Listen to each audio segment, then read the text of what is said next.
Nació y aún vive en Morón. Ha sido diputada nacional por la Unión Cívica Radical, partido que abandonó en 2007 cuando pasó a liderar el Partido GEN. En 1984 se vio afectada por el síndrome de Guillain-Barré, que la postró en cama durante varios meses y afectó su salud severamente. Ya en 2003 fue candidata a gobernadora de la provincia de Buenos Aires por la UCR, obteniendo el cuarto lugar con el 8,97% de los votos. En 2007, nuevamente se postuló y se ubicó en segundo lugar con un 16,6% luego de Daniel Scioli en la elección de gobernador de Buenos Aires. En las elecciones de 2011, se presentó nuevamente como candidata a gobernadora de la provincia de Buenos Aires por el Frente Amplio Progresista, acompañando la candidatura de Hermes Wiener a presidente de la Nación, y obtuvo un 11,68% de los votos, por debajo de Daniel Scioli y Francisco de Narváez. Es la denunciante en la llamada causa Otesur, que investiga los lazos comerciales entre Cristina Kirchner y Lázaro Báez. En noviembre de 2014 fue insólitamente denunciada por enriquecimiento ilícito. Ha sufrido varios robos en su casa, donde vive con sus hijos basquetbolistas. Ahora, luego que Julio Cobos y Hermes Wiener bajaran su candidatura presidencial tras la disolución del Frente UNEN, se lanzó como precandidata a la presidencia de la Nación por el espacio de centro-izquierda, con la bendición de distintos referentes del progresismo a nivel nacional. Hoy, en Hora Clave, Margarita Stolbizer. Margarita, bienvenida. Si a usted le parece, empezamos por el final del anterior tema, ¿no? Es decir, el tema Fight. Claro que sí. ¿Qué tiene usted para aportar ahí? En realidad me pareció muy interesante el debate de la mesa anterior. Nosotros compartimos hoy la reunión de la Comisión de Juicio Político, que terminó de manera desvergonzada en realidad, ¿no? Porque llegar a una artimaña como se termina haciendo para avanzar en un proceso, en la apertura de un proceso de investigación, ¿no? Una investigación sobre el estado psicológico y físico del juez Fay es una aberración jurídica por donde se lo mire. No tiene, como lo planteaba recién el diputado Negri, ninguna atribución la Comisión de Juicio Político. La Constitución Nacional establece como única finalidad del enjuiciamiento político la destitución y establece además de manera taxativa cuáles son las causales para la destitución. No habiendo ninguna de esas, la Comisión de Juicio Político no tiene ninguna atribución para avanzar, mucho menos en un examen médico.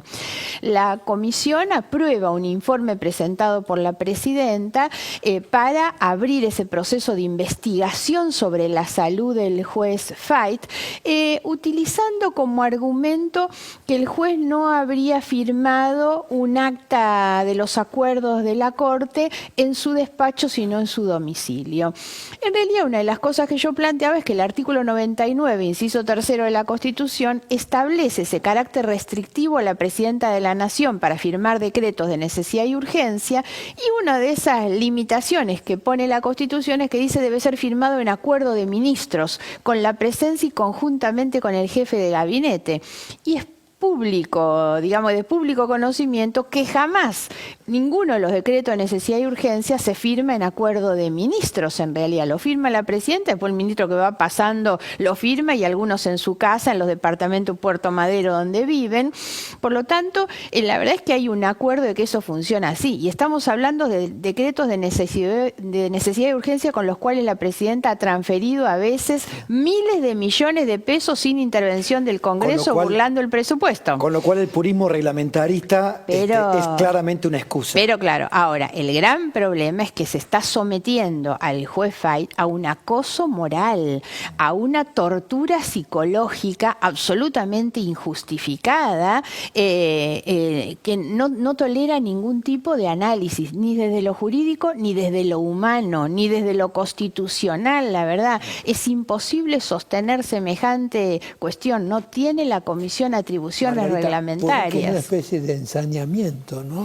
Bueno, como no lo pudieron hacer Pero no es, de entrada, me parece que no han es ido una como- cuestión, no es una cuestión de tipo personal ni aislada. Esto tiene que leerse en un contexto de permanente interferencia del Poder Ejecutivo frente al Poder Judicial. Esto es un intento más de tocar. Hay que leer esto en todo lo que viene pasando, que es nombrar con jueces amigos justamente, y como la Corte ha impedido esa designación tan irregular de los conjueces, se la toman con la Corte, pero hay que leer esto también en la cantidad de cosas que vienen haciendo. La reforma del Código Procesal no era porque les interesara tener un Código Procesal más moderno, era para aprobar un anexo que les permite nombrar miles de cargos. Lo que están haciendo con la justicia y con la administración pública en general es dejar un campo minado para el que viene. Han ido corriendo gente con capacidades, con expertices en el manejo del Estado, han vaciado la capacidad estatal, sin ninguna duda, corriendo gente de carrera para terminar llenando de gente a través de decretos firmados por la presidenta entre enero y febrero, cientos estoy hablando, con una cláusula que dice exceptuando del cumplimiento de lo que dispone la ley y el convenio marco de empleo público, porque algunos no cumplen ni con la edad ni con el título y la instrucción requerida para el cargo que ocupan. Eso lo vienen haciendo en la administración pública general y también en la justicia. Es un campo minado, es no solamente atrincherar militantes para el momento que viene, sino en el caso de la justicia, obviamente, la búsqueda de la impunidad. Y en el caso de la Corte en particular, ¿cuáles serían las causas que tendría la Corte para tratar en el mediano plazo o en el largo plazo que afectarían severamente al gobierno? Bueno, no nos olvidemos que todas las cuestiones que se vienen discutiendo en el marco de la justicia en relación sobre todo a las causas de investigación penal judicial que hoy, bueno, le tocan el timbre muy de cerca a la familia de la presidenta, han ido rebotando en muchas de las instancias, digamos, de apelación que se vienen planteando y en algún caso podrían quedar en la justicia. El propio memorándum con Irán, por ejemplo. Bueno, eso desde luego que es una de las cuestiones. La causa ¿no? OTESUR, ¿cómo está la causa OTESUR, Margarita? La causa OTESUR como otras, porque además, y estos son los distintos intentos de interferir en la acción del Poder Judicial, las cosas que han hecho con Bonadío, y yo siempre hago la aclaración, a Bonadío ni lo conozco, jamás hablé con él, la verdad es que la causa terminó ahí, yo soy la denunciante, pero terminó ahí por un sorteo. Pero Bonadío dio demostración de que se plantaba y que decidió ir a fondo en la investigación, que eso es todo un dato, porque algunos dicen, la denuncia de Margarita hablaba de la declaración jurada de la presidenta, de la sociedad, y sin embargo el juez fue más a fondo. Lógico, porque por debajo de una sociedad tan trucha que hasta falsifica el domicilio, los balances, una vergüenza de la presidenta, lo lógico es que el juez vaya a ver qué pasa. Una sociedad tan irregular crea una presunción en contra y el juez investiga. Bueno, le han hecho de todo al juez. Yo digo, me parece que lo único que falta es escupirle la cara, pero lo han insultado públicamente, degradado, recusado, utilizaron todos los argumentos, los obstáculos procesales y políticos, obvio, y sin embargo han ido sorteando y el juez ha sido ratificado en esto, en las distintas instancias donde fue planteado. Pues además hay que entender algo, podrán cambiar los jueces, pero las causas y las investigaciones van a seguir porque los delitos existen, los delitos no desaparecen, lo mismo ha ocurrido con Vudú. Recordemos Vudú aquel jueves santo cuando él hace su conferencia de prensa, vuelan por el aire el fiscal, el juez que habían avanzado en la investigación y el procurador de la Corte. Sin embargo, la causa no se frena, cambian los jueces, porque no se puede frenar porque el delito está, porque además de ladrones son burdos, torpes y han dejado las huellas puestas en muchos lugares, ¿no?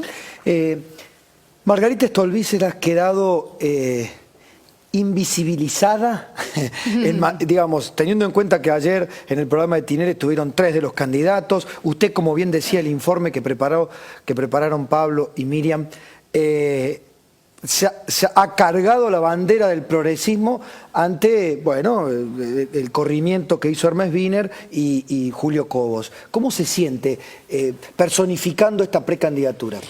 Primero que nada, muy tranquila. La verdad es que muy tranquila porque estoy defendiendo las convicciones que he llevado toda la vida. Yo llevo 40 años de actividad política, no he logrado acumular riquezas, tal vez ni siquiera grandes conocimientos, ni altos niveles de visibilidad. Pero he tenido a lo largo de toda mi carrera coherencia, previsibilidad, todo el mundo sabe dónde voy.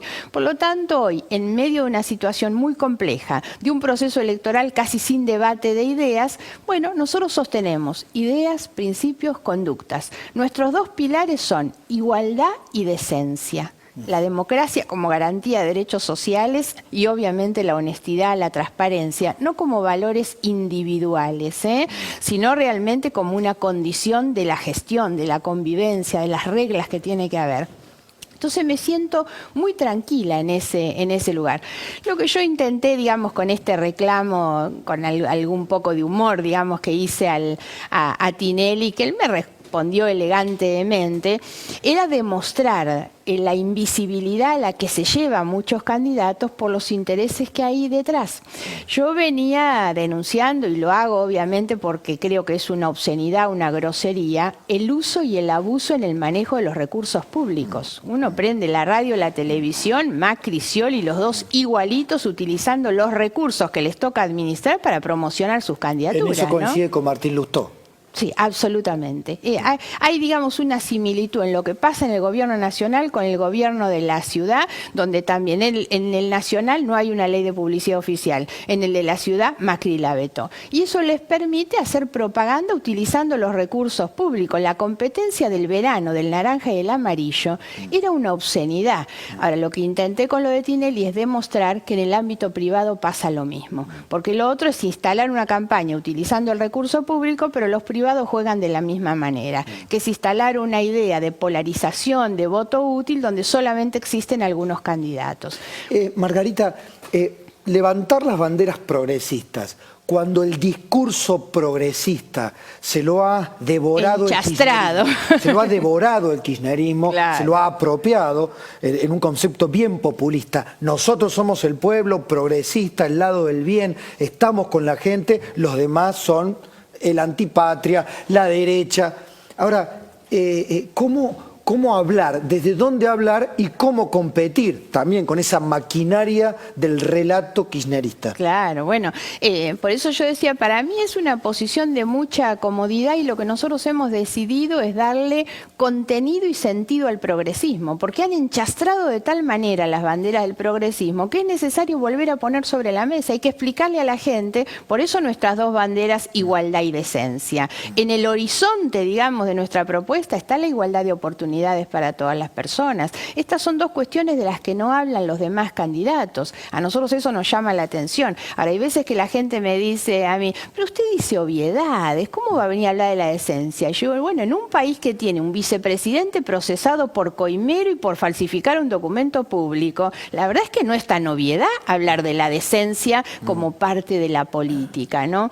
Y creo que además hay que desenmascarar la hipocresía del relato kirchnerista, porque no hay posibilidad de que se supongan ellos progresistas desde ningún ámbito. Si en la política económica, la verdad, desperdiciaron las mejores condiciones de la Argentina y no movieron un dedo para hacer una transformación de nuestro sistema impositivo, y que en realidad, en lugar de que el IVA que pagan pobres y ricos, pero tiene un enorme impacto en el bolsillo de un trabajador, no el mismo en el ingreso de un empresario, modificar eso, y que en realidad las actividades altamente rentables que hoy no pagan impuestos empiecen a pagar, nada hicieron de eso. Eso hubiera sido una reforma progresista y no el sistema impositivo que tenemos, que es absolutamente regresivo. Y así como esto podríamos dar cantidades de ejemplos en la política social. La relación de precariedad laboral que hoy tiene la Argentina, entendamos además, después de 12 años de crecimiento económico, bonanza extraordinaria,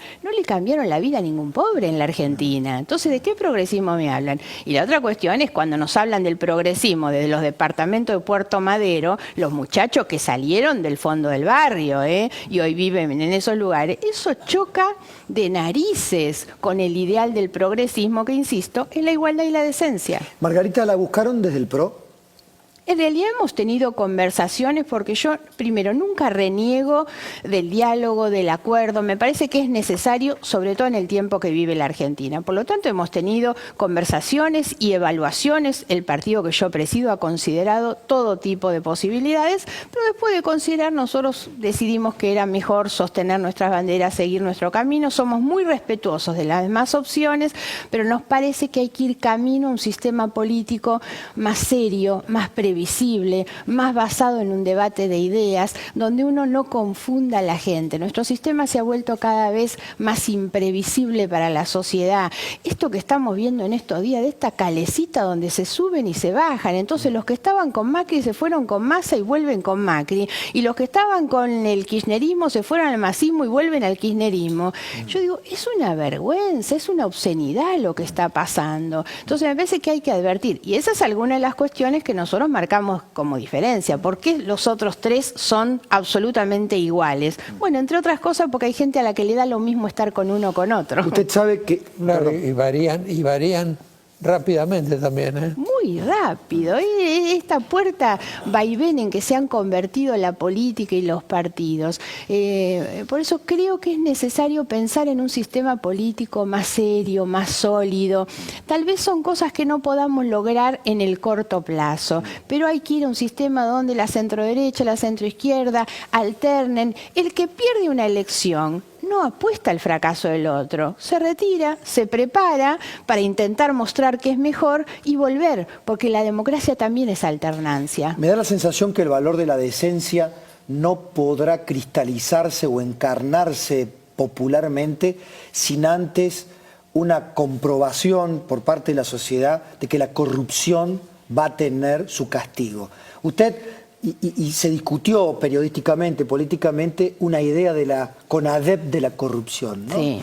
Como una especie de necesidad de hacer un inventario de la corrupción estructural de la Argentina. Sí. Después quedó como en la nada. Yo le contaba fuera de micrófono que fue un poco la idea conceptual que quise prolongar con el libro. Pablo, felicitaciones por el libro, que además me parece un debate imprescindible para este tiempo. Yo comparto sobre todo esta consigna, la idea de plantar una raya en un nunca más que implique dos cuestiones. Una es hacia atrás, la investigación de lo que pasó.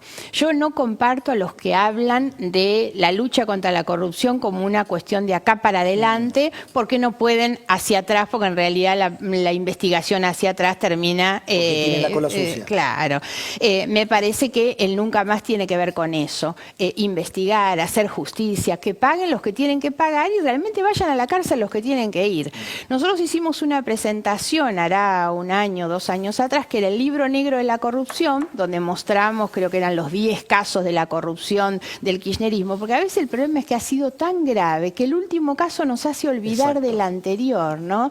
Y presentamos el libro blanco de la transparencia, porque también es importante mirar y saldar en términos positivos, que es decir, todo lo que se puede hacer, que son muchas cosas. Si yo soy presidenta, el primer día hay una ley de acceso a la información pública. Lo que vengo diciendo es que el que gana tiene que darle todos los organismos de control, así, en la mano a la oposición, que me controlen, que vengan sobre mí. Eso va a mejorar la calidad de la democracia. Todos los organismos de control. Perdóneme, Margarita, y eso va a hacer popular a la República, ¿no? Porque hay un republicanismo medio retórico, ¿no? Que la República. La República no es popular porque nadie la ha terminado de encarnar. Yo comparto totalmente ese concepto. Eso es algo muy profundo y hoy me parece que a veces se tratan las cosas con demasiada superficialidad. Por eso creo que hay que plantear las cosas en el punto en que tienen que estar. Hay que denunciar las cosas, hay que hablarle claro a la gente y hay muchas cosas que se pueden hacer. Yo vengo insistiendo hace años con la creación del fideicomiso ciego, este mecanismo para que ningún funcionario de alto nivel pueda, mientras que ejerce su cargo, administrar, disponer de su propio patrimonio utilizando de la información privilegiada a la que accede. Recordemos Néstor Kirchner comprando los 2 millones de dólares en realidad, y así ocurre en otros países. No puede ser que hagan negocio.